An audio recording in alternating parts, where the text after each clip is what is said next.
Hello my fellow Tamrielites, welcome to the channel, or welcome back. This is the first in a series of lore videos about our new Daedric prince, Ithelia, who will be a central character in the Gold Road chapter that drops on June 3, 2024 for PC and Mac, and June 18 for console. I'm recording this in May of 24, and I don't yet know how many videos it will take to cover all the lore, but I'll put each of the series into a lore playlist as they come out. If you are living in the future, look for the rest of the series there, and I will have links at the end of the video. But for now, settle in, grab your favorite drink, and let's do a lore dive. I want to start by saying this video contains no spoilers for the Gold Road main quest. As a rule, I won't ever discuss information from any quest until after it is on the live server. By the same token, please do not include any PTS spoilers in the comments section. However, this video will give, like, all the spoilers for the main Necron quest as well as the prologue quest for Gold Road. I'll also mention details from the Infinite Archive quest and the quest for the Fathom's Deep Delve in Apocrypha. Other related quests will be covered in future videos, including the main quest for Gold Road, but only after it's live. Our story begins with Hermaeus Mora, and, as befits a story involving the God of Secrets, much of the Necrom questline is shrouded in mystery. We are pulled into the quest by Laramil, who asks us to be Fate's proxy and act as Hermaeus Mora's agent in a vital matter he cannot directly meddle with himself. I want you to help preserve the realm of Apocrypha, to keep the reality of Nirn from unraveling. At this particular moment, in this specific instance, the fates of both realms are inextricably linked. Will you do as the prince asks and assist me? In turn, Mora assures us that this matter, if not resolved, will result in the end of not only Apocrypha, which is to say both Mora himself and all he represents, but also all of Nirn as well. Fortunately, you and I are used to the fate of the entire world hanging on our actions, or that might be intimidating. Our investigation reveals many agents in play against Mora, all of whom, as it turns out, are being guided by the Dromora Torvasard. We also learn Torvasard is not aligned in service to any Daedric prince, which is highly unusual. Also unusual is the fact that Torvasard is plagued by a reoccurring dream. As we learn early in the Necrom quest, Daedra don't usually dream, but the power of this dream eventually drives Torvasard to seek answers from Vermina, the Daedric Prince of Dreams. Because Daedra do not normally dream, and this one was relentless, recurring night after night. A vision of a statue of Vermina and the ever-present gaze of Hermaeus Mora. I originally sought out the Prince of Dreams' help to make sense of it all. And not only can Vermina not restore Torvasard's half-remembered dream, once he brings it up, she realizes that she too feels the absence of a memory and the sense that something intimate has been taken from her. Remember that for Daedric princes who are not corporeal, losing any part of themselves means being diminished in power, becoming lesser.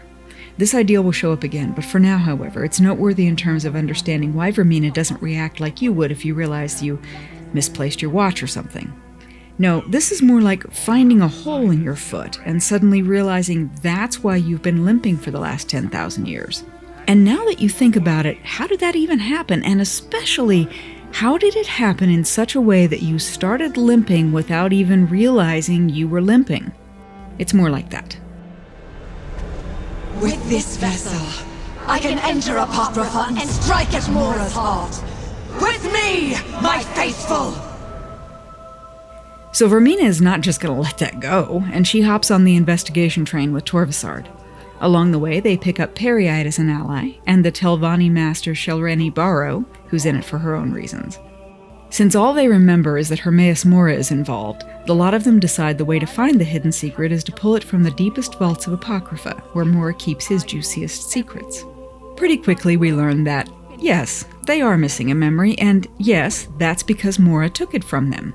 But he assures us that he had a really good reason for violating, well, not just their minds, but literally the minds of every being in existence. Torvasard spoke true. Forbidden knowledge and secrets are my prime concern. Much of what I hoard serves to protect all the realms of existence. This particular secret, however, must stay forgotten. Even this slight recollection threatens reality. We also learn that after erasing this big secret from everyone's minds, Mora, unable to erase his own memory, removed the entire memory of the events from his consciousness and stored them in 3 glyphics, which he then placed into the most secret vaults of his realm. Opening those 3 glyphics is the only way for Torvasard and Vermina to learn what's been taken from them. But first they have to find the glyphics, because of course even the location of the vaults is a secret. And of course then, they have to get there. That's a lot of work and danger. Vermina is pissed. There's some mention along the way about how Mora is a hoarder. Torvasard calls him the miser of oblivion. It's a slightly different take on Hermaeus Mora than I had envisioned from the solo games, but I see how they get there.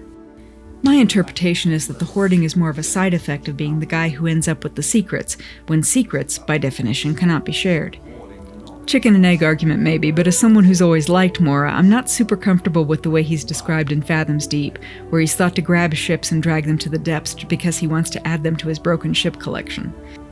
I'm willing to believe it's because, as the prince associated with Nirn's oceans, what is lost on the oceans can end up in Apocrypha without Mora's direct intervention, especially if the location of the wreck is unknown to any besides the souls of the ship's crew. They go down carrying that secret, and then they become a secret. So the sailors are bitter about their fate, whether that's a fate with a capital F or small f, but I don't know that it has to be Mora's deliberate actions that bring them to Apocrypha per se. Also, as part of the Fathoms Deep quest, we learn that the quest giver and his father are there because the father made a deal with Mora to save the son. I find it plausible that someone on every ship in Fathoms Deep made some kind of deal that dragged their ship to Apocrypha, whether the rest of the crew knows it or not. Your mileage may vary, of course. Moore has always been one of my favorites, and I'm willing to give him the benefit of a doubt on this one, at least for now. Anyway, whether Torvasard is correct in calling Mora a miser or just being a bitter loser about an ancient fight, he is determined to wrest back the secret. To do so, he and his allies figure out ways to strategically sneak into Apocrypha unseen by Mora, use the realm's indexing systems to discover the locations of those hidden vaults where the glyphics are stored, and then break into the vaults and view the glyphics. That's the plan.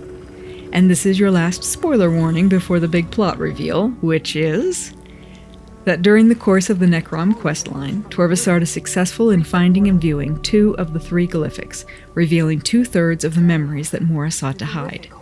During the prologue for the Gold Road chapter, Torvasard discovers and opens the 3rd. If you're here, you're probably aware that the revealed secret is no less than the fact that Hermaeus Mora imprisoned another Daedric prince, Ithelia, and then cast a spell that made everyone, from mortals to other Daedric princes, forget that she ever existed. But the catch, and Mora always knew this was true, is that forgotten does not mean she never existed. Within the first glyphic revealed by Torvasard is the memory of one of Mora's black books, The Dreams of the Forgotten, which says, "A thing forgotten is not a thing that has never been. It becomes a secret possessed by one alone, the inevitable knower, the Lord of Secrets. Those who once knew that thing may dimly sense its absence in uneasy dreams. Know that a place exists in his endless realm where the Lord of Secrets preserves the memory of every forgotten thing." So Moore could make everyone forget Ithelia, but he not only couldn't erase his own memory of her, he couldn't actually make it so that she had never existed.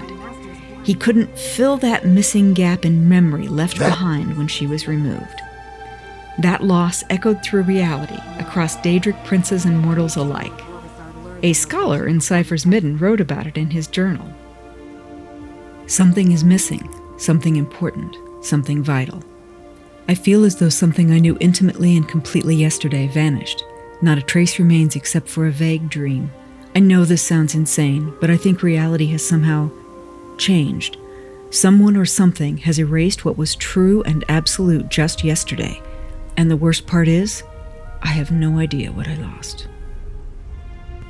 Man, I feel for this dude. He actually thinks talking about it out loud is going to get him some kind of reward. I'm guessing that's not what happened. Torvasard's dream, then, was not in fact a dream, but a lost memory trying to resurface.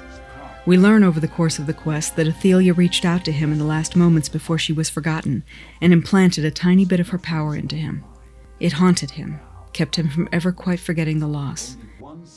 At least some of Ithelia's other Daedra went dormant, and probably some attached themselves to other princes.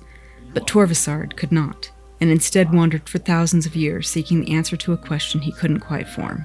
I know he's our opponent, but I really feel for him. To be made to fulfill a purpose and then be forced to forget what that purpose is would be a hellish existence. In any case, once the first glyphic is viewed in the Necron quest, the threads of the forgetting spell begin to unravel and the lost memories pull harder and louder and start to affect more entities than just Torvasard. This gradual awakening builds like a storm throughout the Necrom story, and clues about changes pop up everywhere. I'll come back to this later in future videos. The idea here is that all along there have been these traces on the world, gaps left by Ithelia's absence, felt by followers who moved on to subsume into other cultures and groups.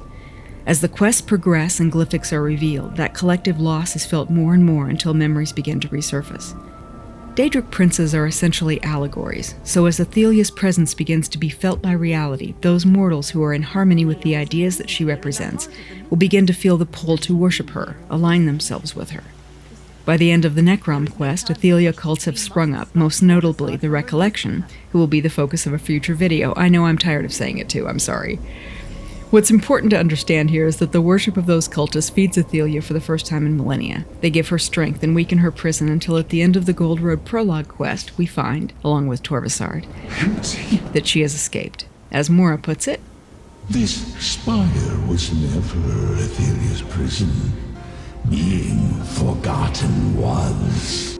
At this point in the quest, Torvasard is crushed that Ithelia has escaped and not contacted him, and, to be fair, he did go to a fair amount of trouble on her behalf. Empty. A throne, oblivion, and none for ages. Tormented by a question I could not even frame. This is my answer! I did not forget my friends! But that trickle of belief after so much time of starvation wasn't enough for niceties. And, I mean, look at this place. Would you be at your best after a few millennia in here? Alone? I don't think I would be. No, I don't. So where would Ithelia run? We ask Torvasard that at the end of the prologue, and he knows the answer, but to protect his prince, he does not share it with us. Which again, totally fair. In truth, though, where would she go does seem like a bit of a non-question. A Daedric prince released after millennia of imprisonment is only going to go one place, home. We should look there, right? I remember our realm. Miramar! Ithelia's servants awaken! Well, it isn't a spoiler to say that quest plots are never that simple. And it is not a spoiler to say that Ithelia is weak after millennia offline, or that things have changed a bit in the interim. But we do already know a little bit about Miramar, so let's see what that tells us.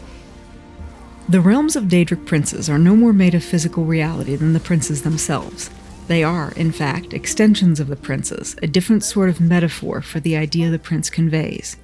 For example, Cold Harbor, a landscape that represents Molag Bal, is as oppressive and merciless as the god of brutal subjugation himself.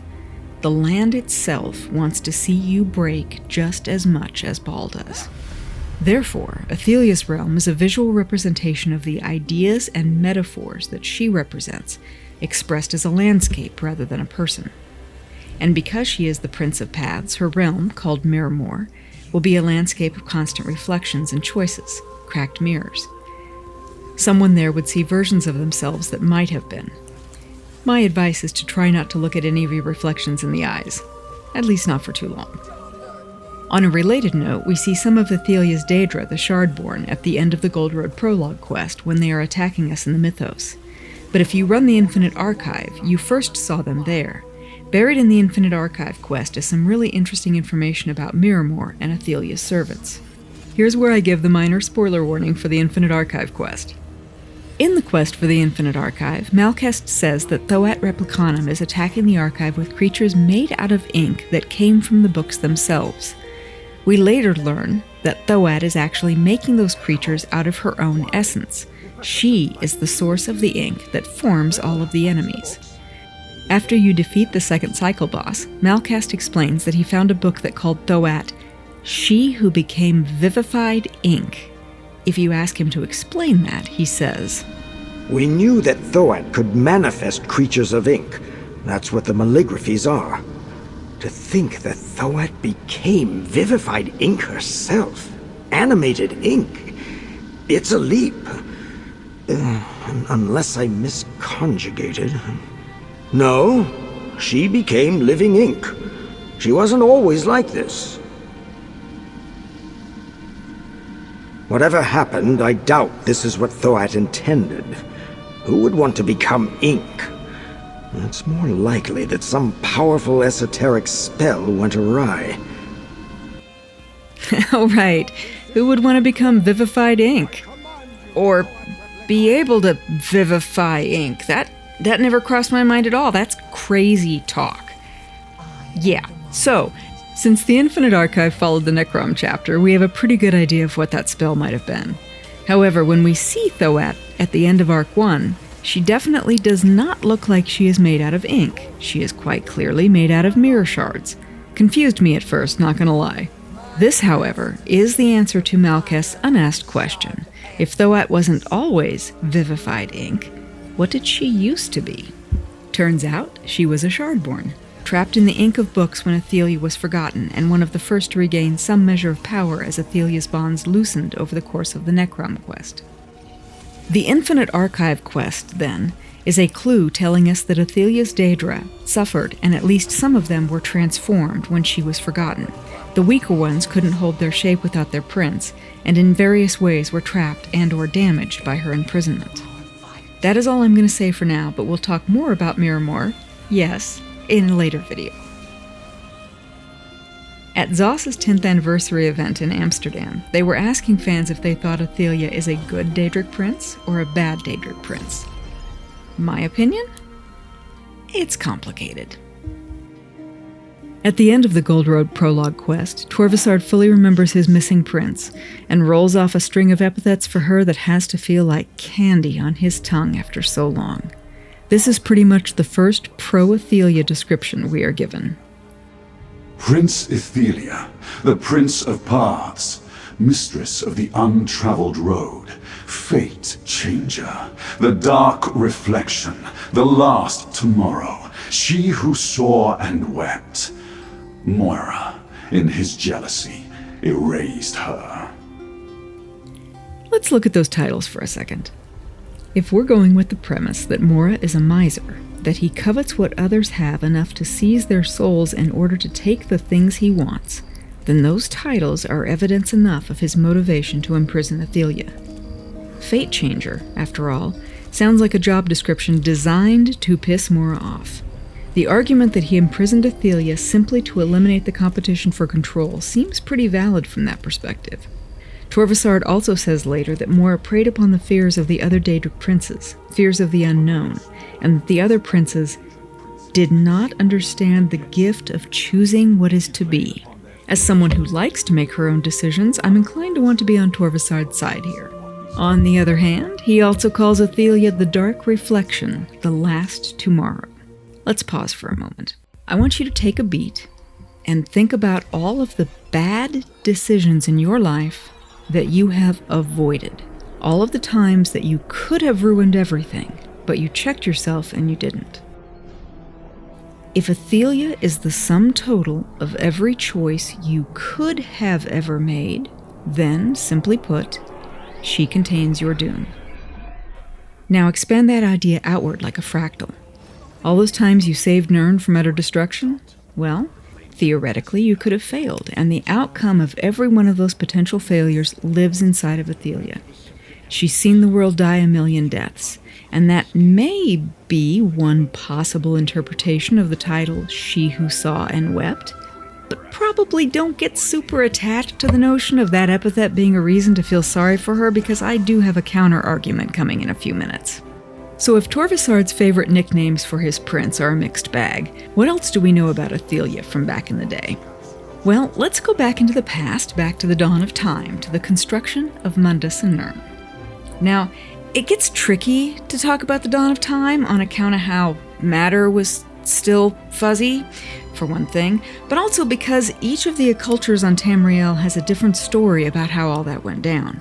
Those stories frequently contradict each other and sometimes even contradict themselves. However, despite that, they are all, in their own way, true, simply by virtue of the fact that enough people believe them.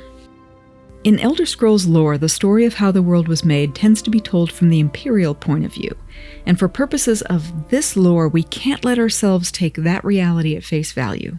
Over the course of looking at Athelia's lore, we're going to have to consider the mythology of the Khajiit, Chime, and Dunmer, as well as the Imperial perspective, which is fitting, since we are, after all, discussing the Prince of Possibilities.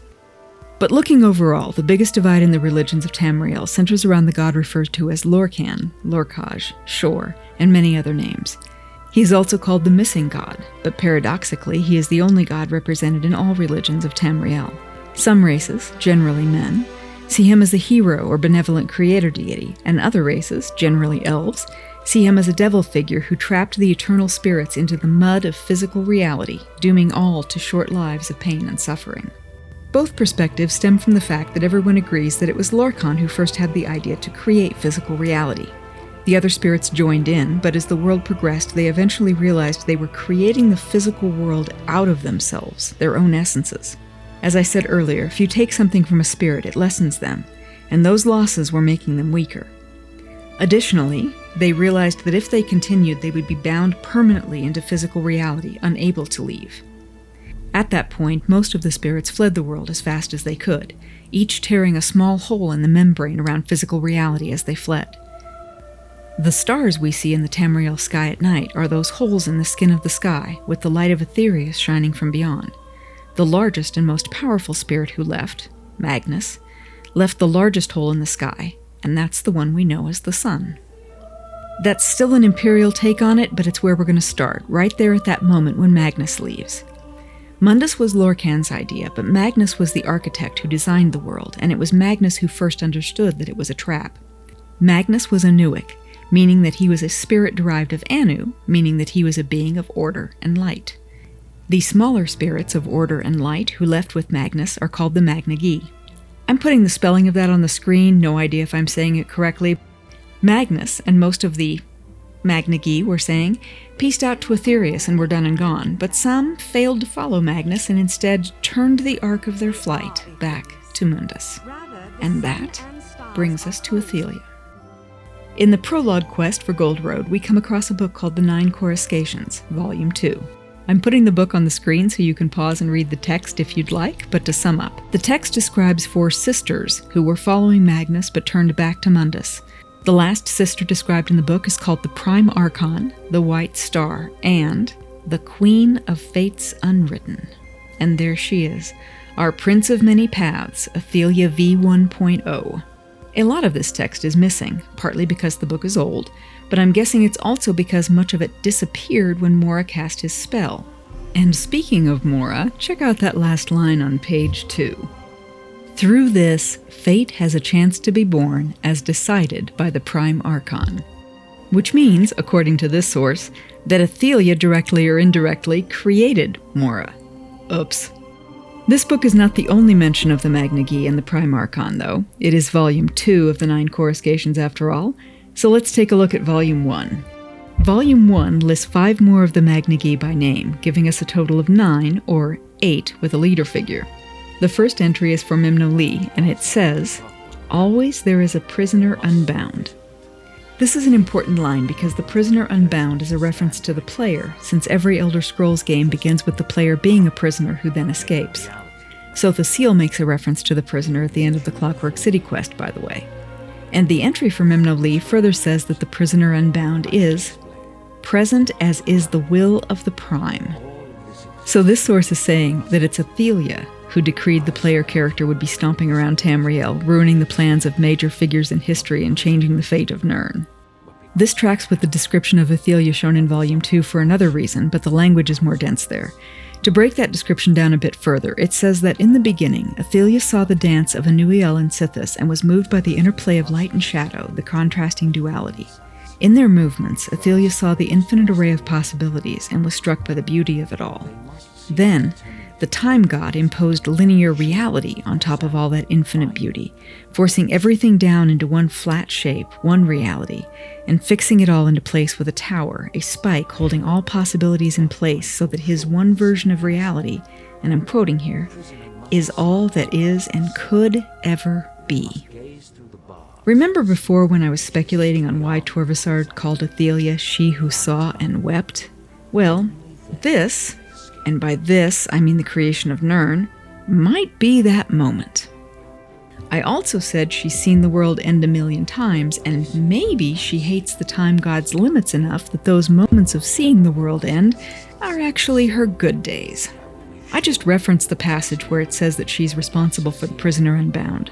There's a theory in the Elder Scrolls lore community that at the end of the plot in each of the solo games, the player character has destroyed a tower.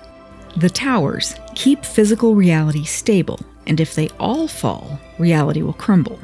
There's strong evidence for this theory, and if it's true, it means that the player character will eventually be responsible for the end of Mundus. Does that theory sound crazy to you? How about that last line then?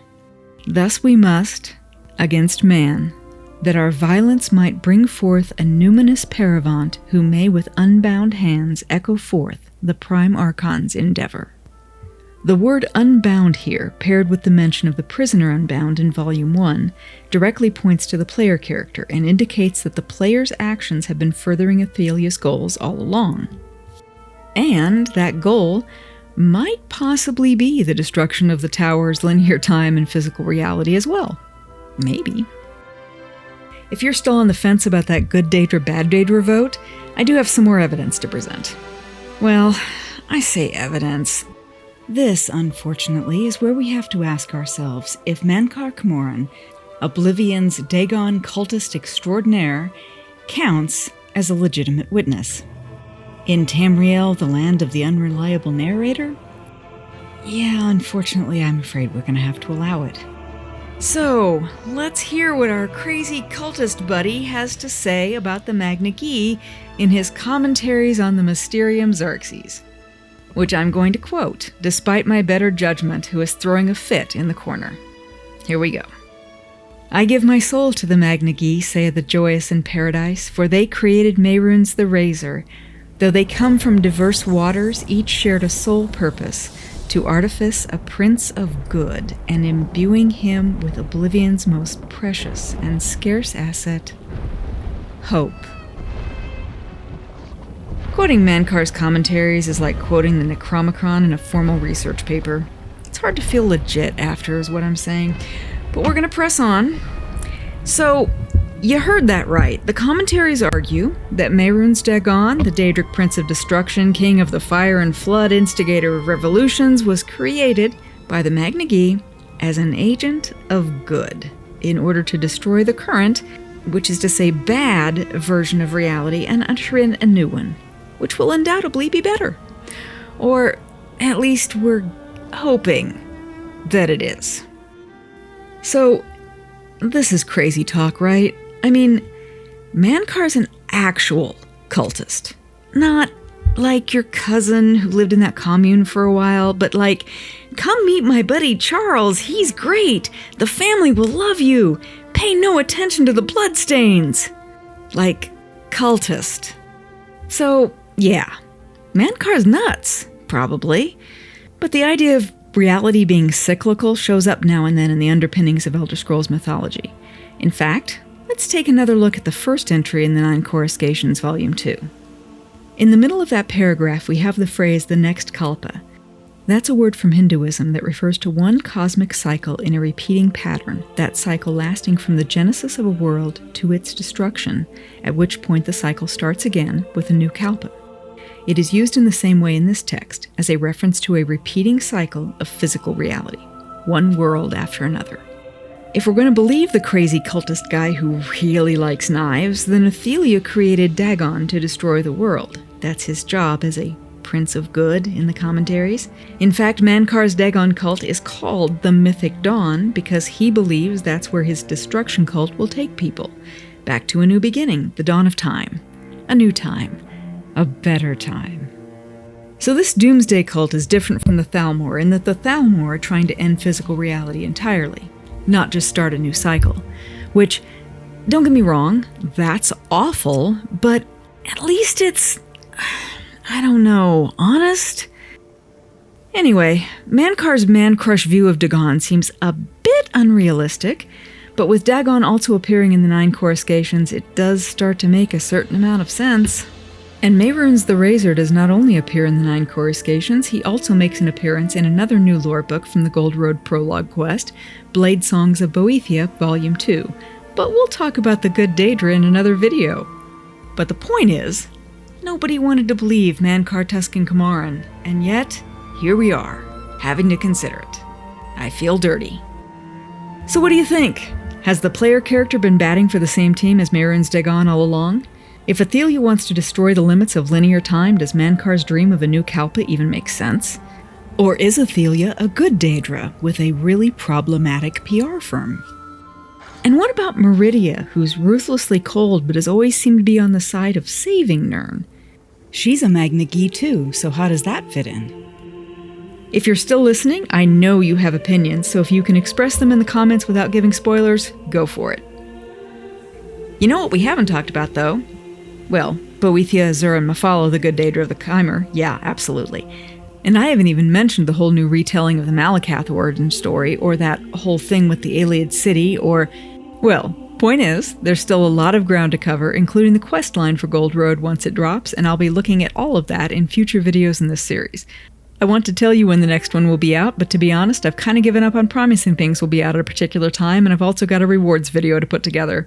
So if you want to catch the next one, it's probably a good idea to subscribe. And if you liked the video, I'd appreciate it if you shared the link with your lore-loving friends to help spread the word.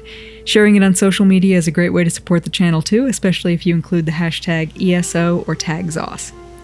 Regardless though, watching till the end is love too, and I appreciate you. So thanks for watching, and until next time, may all your loots be leet.